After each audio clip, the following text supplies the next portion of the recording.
Thank you very much, Professor Tuba, for having us today for the BIRMM Spotlight. I'm Omar, and this is Professor Tuba, but she will introduce herself better. And we're here to talk about the MirreM project. So for a start, can you briefly introduce yourself and tell us a bit about the MirreM project? Of course, thanks a lot for the invitation. It's great. Honored to be here. So I am Tuba Bircan. Here I'm based at the VUB in the Department of Sociology and BRISPO. BRISPO is the Institute, Brussels Research Institute for Social and Population Studies, where I'm the director of.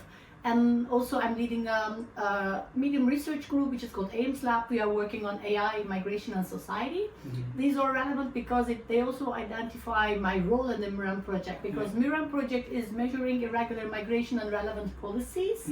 I think it talks for itself, and as VUB we are involved in various work packages, especially from the developing estimates of irregular migration, evaluating the policies on irregular migration and regularization, as well as we have an innovation lab work package where we, let's say, assess innovative methods and different data sources, untraditional data sources to estimate. And there we are responsible for both Belgium and French, I mean, policies of France. Yeah, great. And so you have different partners that you work with on this project. So for how long have this project been going on? So we are in the last year. It's a 3 years project. So in September we're going to have the final conference. So we are almost there. So it's more than 2 years. And the idea of the project is to do as much as possible in 3 years based on the earlier projects, because it's a coordination and support action project, not a research and innovation. So Calastino was the very first project from the, I think, 6th framework, where we started to work on irregular migration and how to measure. So it's really gathering all the existing efforts in Europe and beyond, because we also have partners from Canada, for instance. So it's the second year, so we completed almost all substantial work. So now we are putting everything together. Okay, interesting. So you've already discussed about the objectives of the project and the partners involved, and it's already at the finishing stage. I was just wondering if you can just give us a brief overview of the findings so far. Of course. Honestly, as I said, like it's a coordination project, but we are working a lot with non-academic partners too, because on the ground information, particularly on irregular migration, is more valuable than the academic knowledge, because we do know that data is problematic, a lack of data, quality of data, yet it's been the major topic of the migration discourse, both in policy and also public. So what we try to do is, with all partners, we are trying to give a pan-European perspective with some comparisons from, let's say, out of Europe countries. So the first pillar was to develop estimates for both the stocks of irregular migration and the inflows of irregular migration for the entire EU. And there for everything we collaborated very strongly with all partners. So everybody was responsible for a few countries, a lot of exchanges, so it was really like emerging knowledge. The second pillar was about evaluating the policies, and the policies are about overall how irregularity is captured, but also, let's say, externalization of policies, like the regularization pathways and everything. That's the second pillar. And the third pillar was to develop methodologies to improve how we do things. So in the third one, like as VUB, we work with the mortality data. Like we tried, what we did, if someone dies in Belgium, we do know that that person is physically in Belgium. So, and people are more open when someone passed away about the migratory trajectory as well. So we do know, so the death register has a lot of information, and then we link it with the population register. And by comparing and some statistical analysis of the excess death rates, we try to estimate the number of irregular, undocumented migrants here. And the methodology got so much interest. I think that is very important to say that now we work with the StatBel here, the Belgian Statistical Office, but in addition to that, Spanish Statistical Office wanted to take it on, so they tried their own pilot. Austrian Statistical Institute tried that as well. Now we are in touch with Sweden, and Eurostat is willing to do that. So what we tried is, it was the pilots among others, but our work was pretty, let's say, got a lot of attention also from the real, let's say, data producers. Okay, interesting. So I will get back to that very shortly, but then before that, I was just wondering whether irregular migrants were also involved in this project somehow. Yes and no, because for instance, one of our partners is PICU, Yeah. and which are working with the undocumented migrants for long, and another one is ICMDP. They're also working a lot with that. So we didn't do real, let's say, field work with the migrants, but there were a lot of opportunities because we had a lot of trainings for the migrants and also the NGOs and civil society organizations helping them.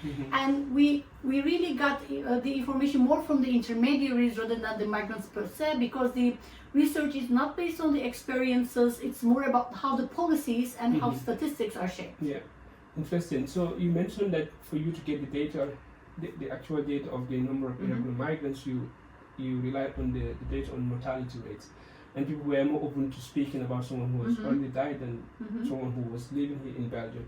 And I was just wondering, what was the reason, or what was the explanation for that? Was it because of the fear of being arrested and deported? What was the explanation for that? Of course, there are too many, but let me start correcting that. We didn't use only mortality data.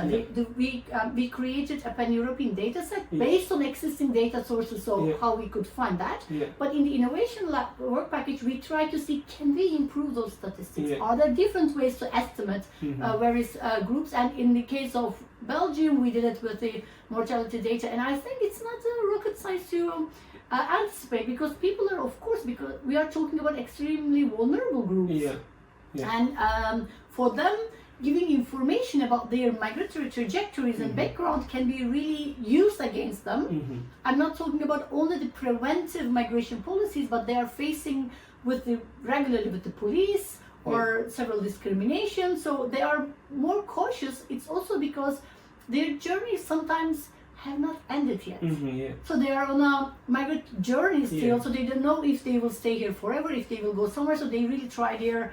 But we also do know, because this project is also linked to Hummingbird project, the previous one.